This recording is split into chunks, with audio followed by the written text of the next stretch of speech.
Welcome back to another technical deep dive here in the debug zone. Today we're tackling a big question and breaking it down with insights from other users. Hopefully this clears up some misconceptions and helps you get the answer you need. So buckle up, stay a little curious, and let's jump right in.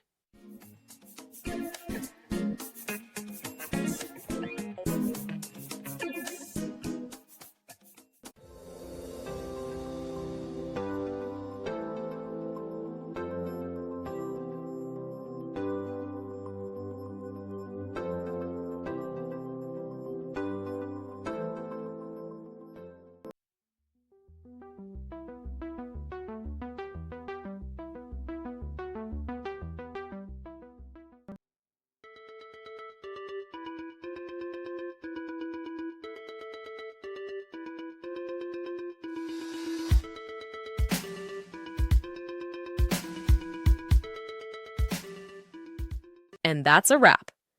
I hope you found the answer you were looking for. If you did, take a second to hit that subscribe button. It really helps out. And let me know in the comments which solution worked best for you. See you next time in the debug zone.